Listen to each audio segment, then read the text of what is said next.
दो सासों का ससुराल। आइए आपको ले चलते हैं सत्तू निवास में। सुनकर जरा अजीब सा लगता है ना, सत्तू निवास। पर जिनका घर ही सत्तू के बिजनेस से चलता हो वो अपने घर का नाम सत्तू निवास नहीं रखेंगे तो और क्या रखेंगे।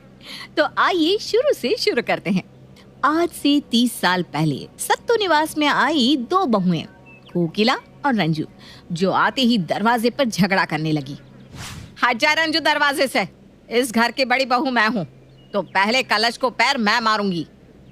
पर जिस हिसाब से तेरा शरीर है ना, तेरे लिए यहाँ कलश नहीं एक बड़े से घड़े की जरूरत है, क्योंकि मटके जैसा तो तेरा खुद का पेट है।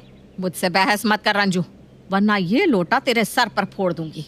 बताइए माँ जी, इस अनपढ़ गवार को ये भी नहीं पता कि ये तो पीतल का बना हुआ है और पीतल का बना हुआ लोटा फूट नहीं सकता। ये सुनते ही गुस्से से कोकिला अनाज से भरे उस लोटे को उठाती है और रंजू की तरफ फेंकती है। पर लोटा रंजू को नहीं लगता, वो तो हवा में उड़ता हुआ सीधा घर की मालकिन यानी कि रंजू और कोकिला की सास के सर पर बच जाता है। अरे मारी रे, मर गई रे। और इसी तरह हर समय कोकिला और रंजू लड़ती रहती और उनकी लड़ाई में पिसती उनकी सास यानी कि देवकी जी। पर कुछ ही दिनों बाद कोकिला और रंजू को पता चलता है कि वो माँ बनने वाली हैं और जैसे ही दोनों अपने अपने बेटों को जन्म देती है, दोनों के बीच की ये लड़ाई खत्म हो जाती है और दोनों खुशी खुशी बहनों की तरह रहने लगती हैं। आज गौतम पूरे 28 साल का हो गया है, सोच रही हूँ उसके लिए बहू लेकर आऊँ अब। लीजिए भाभी, आपने तो मेरे मुंह की बात छीन ली। मैं भी यही सोच रही थी कि प्रेम के लिए लड़की ले आऊं। आखिर वो पूरे 28 साल का हो गया है आज। मैंने तो लड़की देख भी रखी है, मैं तो 2 महीने बाद ही अपनी बहू को घर ले आऊंगी। सही में देखिए तो क्या इत्तेफाक है, मैंने भी लड़की देख रखी है। मैं तो अगले ही हफ्ते बहू लाने की सोच रही हूँ। ज्यादा तेज मत बन रंजू, मैं जानती नहीं हूँ क्या, तू वही करना चाहती है जो मैं करना चाहती हूँ। मुझे लगा था तू सुधर गई है, पर तू कभी नहीं सुधरने वाली। मुझे अभी भी याद है कैसे गृह प्रवेश के वक्त तूने अपनी औकात दिखा दी थी। अरे काले कौवे के मुंह की, तुझे भाभी भाभी बोलकर सर पर बिठाया तो तू मेरे सर पर नाचने लगी है। आज तक इस घर में मैं देवरानी बनकर रही हूँ ना, अब देख लेना, तेरी बहू के इस घर में आने के 5 मिनट पहले ही मैं अपनी बहू को इस घर में ले आऊंगी और उसे जेठानी का दर्जा दिलवाऊंगी और देवरानी बनेगी तेरी बहू। और इतने दिनों तक जो मैं सहती आई हूँ ना, वो अब तेरी बहू सहेगी।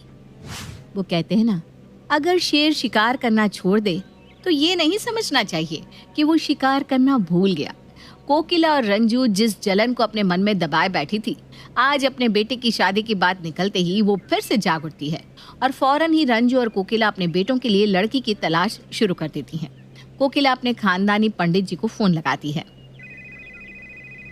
जी हाँ पंडित जी, कल ही आप अच्छी अच्छी लड़कियों की तस्वीरें लेकर मेरे घर पधारिए। मैं जल्द से जल्द अपने गौतम की शादी करवाना चाहती हूँ। जी नमस्ते पंडित जी। कोकिला को पंडित जी से फोन पर बात करता देख रंजू भी पंडित जी को फोन लगा देती है। बस आप ही का सहारा है पंडित जी। आज शाम को ही अच्छे अच्छे घरों की संस्कारी लड़कियों की कुंडली लेकर मेरे घर पधारिए। अब आपके ही भरोसे प्रेम की शादी होगी। चरण स्पर्श पंडित जी। तू कभी नहीं सुधर सकती। पंडित जी शाम तक तेरे पास आएंगे ना, मैं अभी के अभी उनके पास चली जाती हूँ। अच्छी लड़की तो पहले मैं चुनूंगी अपने गौतम के लिए, फिर उनके पास जो बचे कुचे रिश्ते बचेंगे उनमें से तू भी एक लड़की प्रेम के लिए चुन लेना।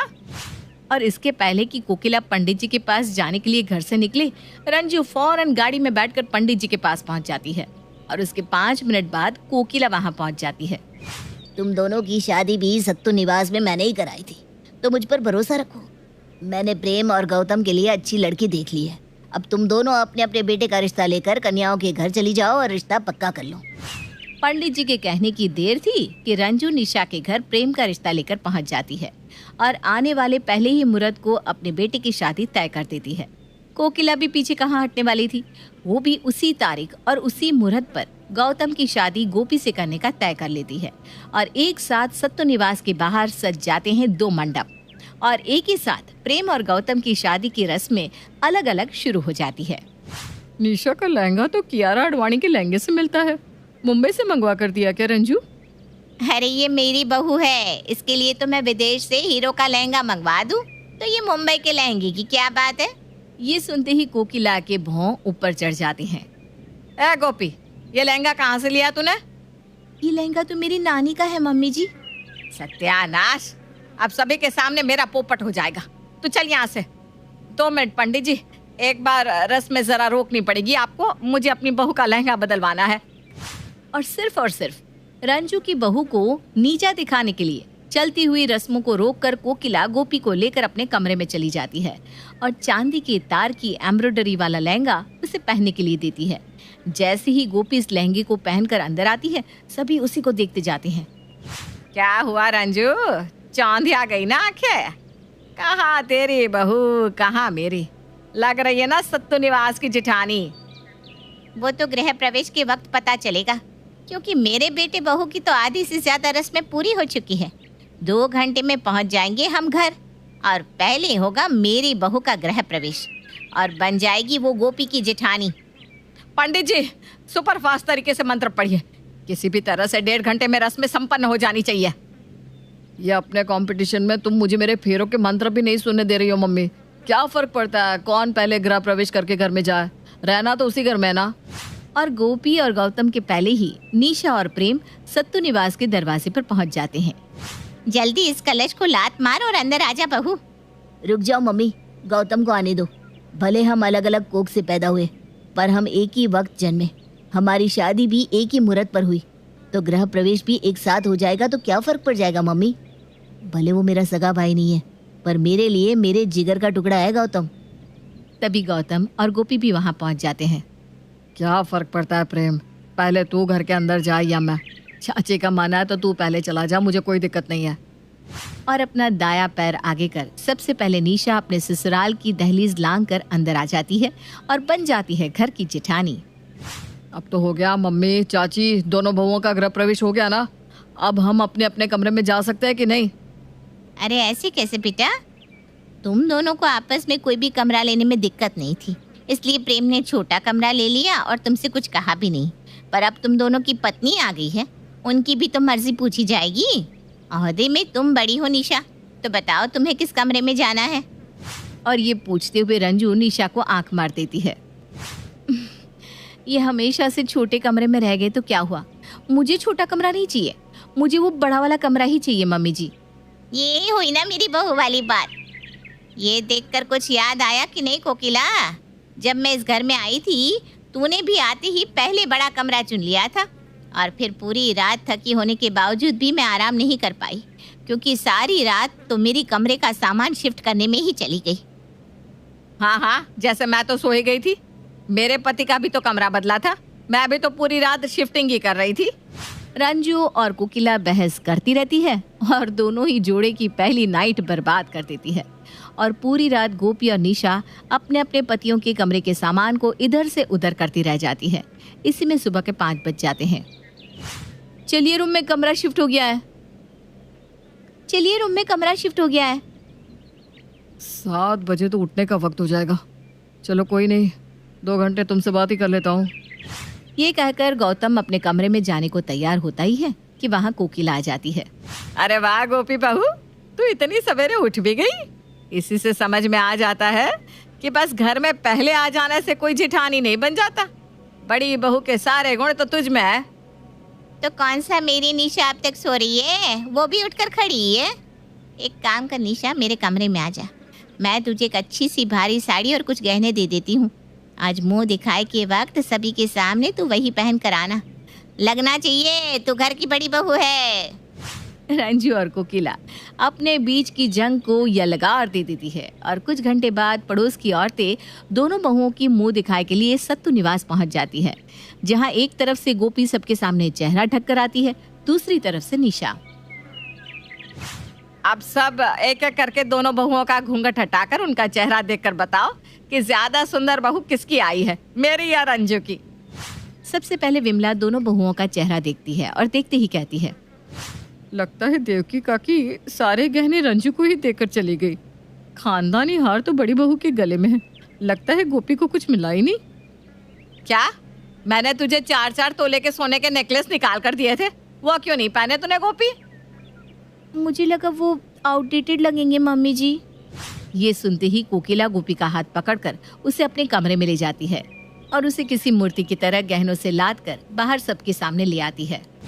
अब तो निशा फीकी पड़ गई गोपी के सामने। ए निशा, अंदर चल।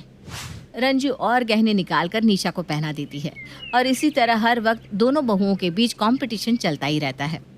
इसी तरह 2 महीने निकल जाते हैं और एक सुबह गोपी अपना सर पकड़े अपने कमरे से बाहर आती है। अरे क्या हुआ बहू, अचानक तेरे सर में दर्द कैसे होने लगा? लगता है किसी की बुरी नजर तुझ पर पड़ गई है। वैसे भी यहाँ नजर लगाने कई लोग बैठे हुए हैं। नहीं मम्मी जी, पता नहीं, कल से बहुत चक्कर आ रहे हैं। रात को 2 बार उल्टी भी की मैंने।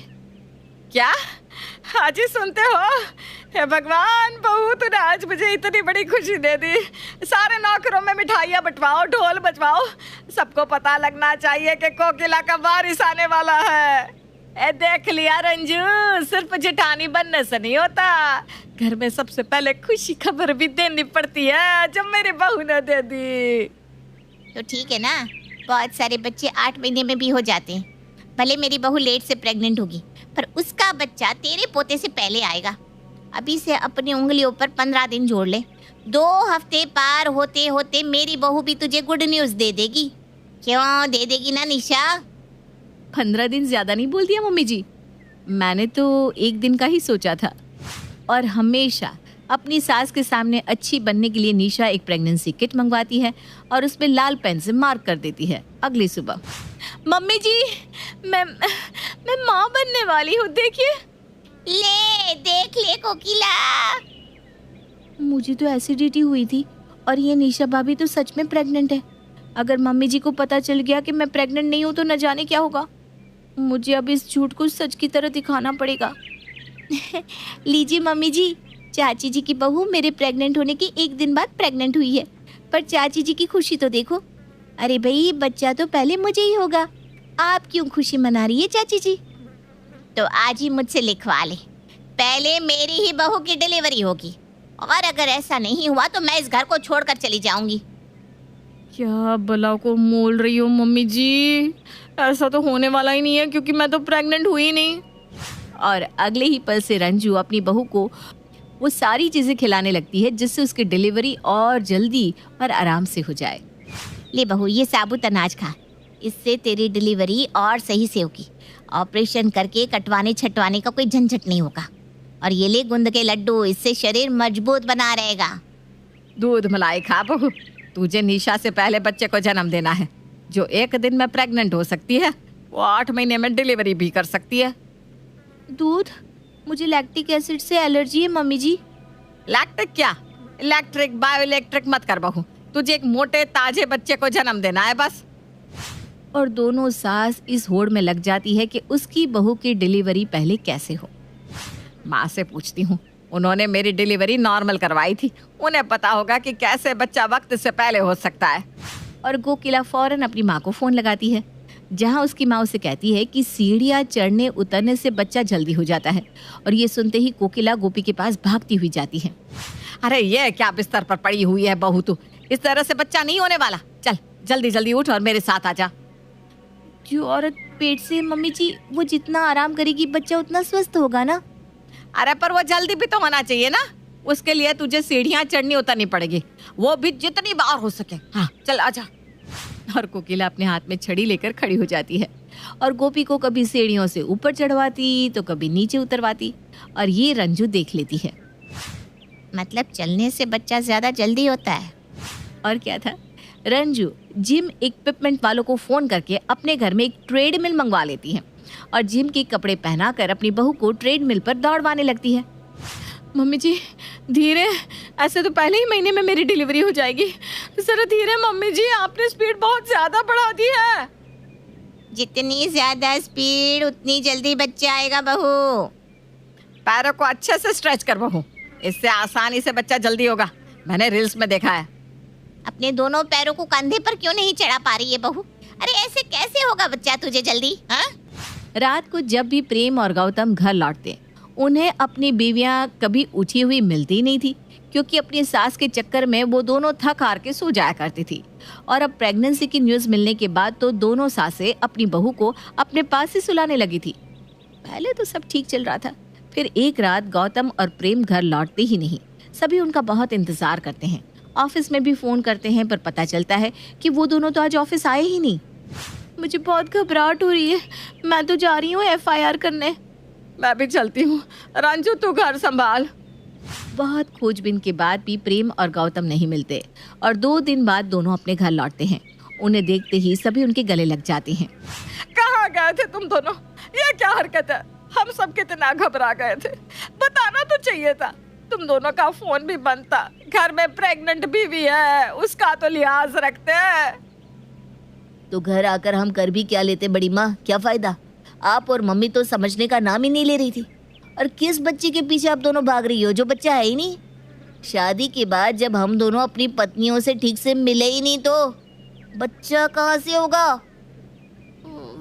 वो आई एम सॉरी मम्मी जी, आपके डर से मैंने झूठ बोल दिया था। मुझे ना एसिडिटी हुई थी। मैं भी मजबूर थी मम्मी जी। आप लोग हमारे लिए पत्नियां नहीं, अपने लिए बहू लेकर आई थी, जिससे आप एक दूसरे को नीचा दिखा सके। तो हम दोनों का इस घर में काम ही क्या है? ये सुनते ही कोकिला और रंजू की आंखों में आंसू आ जाते हैं और उन दोनों को अपनी गलती का एहसास हो जाता है। रंजू, वो तेरे पास एरोप्लेन बुक करने वाले का नंबर है ना, उससे 4 टिकट बुक करवा दे। हमारे दोनों बेटे हनीमून पर जाएंगे। Bye bye. ये लोग तो चले गए, पर एक बात बताऊं भाभी, आपकी साड़ी मेरी साड़ी के आगे फीकी ही है। अरे फीकी होगी तो